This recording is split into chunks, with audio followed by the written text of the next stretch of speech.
Hi, my name's Alison. I specialize in customized oncology nutrition, and this is support if you want to prevent or conquer cancer. One of my favorite foods in the entire universe is chocolate. So I had to come up with a way to reinvent chocolate cake and brownies so that I could still eat them and have a very low carb version. My version doesn't involve any nuts, and it basically uses eggs as a thickener. So it makes it probably the lowest carb brownie or chocolate cake on the market. The first thing you want to do is choose your sweetener. I like to use Lecanto Golden because it has a rich caramelly taste that I think is the best. But you can also use the confectionery version or the classic version. If you're using the granulated version, I take a half cup and put it in the blender. If you like really sweet brownies, you might go for a cup, but I think a half cup is delicious. And what we're gonna do is just grind that up into a confectionery version. Meanwhile, while that's grinding up, we're gonna get our other ingredients ready. I like to add vegetables and herbs into all of my treats because I'm getting more nutrition. So I picked some mint from my garden. So while that Lecanto is blending, I'm just gonna shove in the mint. People like to make it complicated and you need mint extract. Nah, you don't need to do that. So it's mostly ground up at this point. I'm just gonna add a little bit of vanilla, about a teaspoon. And at this point, I'm gonna add 4, ideally farm fresh organic eggs. Along with that, I'm gonna add a little bit of touch of salt. It's about a half a teaspoon. And before I blend that up, we're gonna get our chocolate ready. I'm gonna put the chocolate, this is 6 ounces. If you like it really chocolatey, 6 ounces. If you like it less chocolatey, 4 ounces.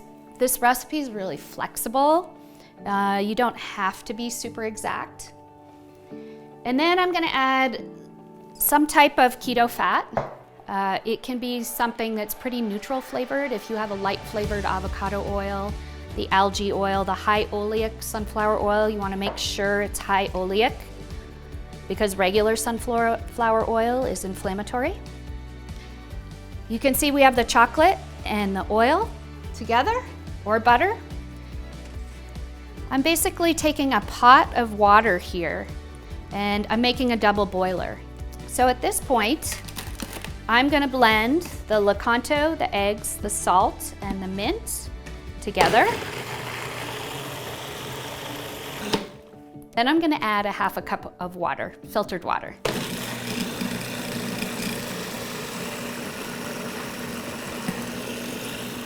Meanwhile, we're gonna check on our chocolate. And you can see the chocolate's already melting quite nicely.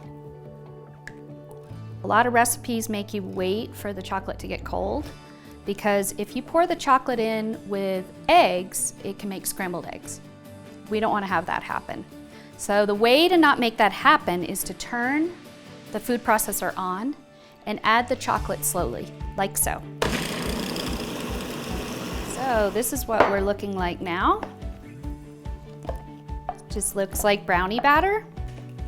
And you can do this in several ways. You can put it into silicone muffin trays. I know I don't endorse plastic ever, but this is the one exception that I do make is silicone. At this point, I mentioned topping it with all kinds of things. My latest fun thing has just been to top it with a couple chocolate chips. All right, so we got all the chips on the top. Now we're gonna be putting these in the oven. I like to cook them at 325 because chocolate burns, so you don't wanna cook it at a regular temperature like you would cook most things at 350. 325, and if you have 1/8 of a cup ones like these are here, it's gonna take about 10 minutes. if you like them ooey gooey, delicious like I do. If you like them more like a brownie, you might want to try like 12 to 15 minutes. If you're doing a quarter cup like this one for your elegant desserts, you're going to cook them just a little bit longer. But I'll show you when I take them out of the oven, you want to have a little bit of jiggle factor. If you take them out and they look completely done, they're going to be burned. So you want to have them a little bit loose when you take them out of the oven. Another trick I have, pop those molds right into the freezer, and then it makes them much easier to get out of the container. And then I also like to store them in the freezer, that way I can travel with them. And I'll show you my one last trick.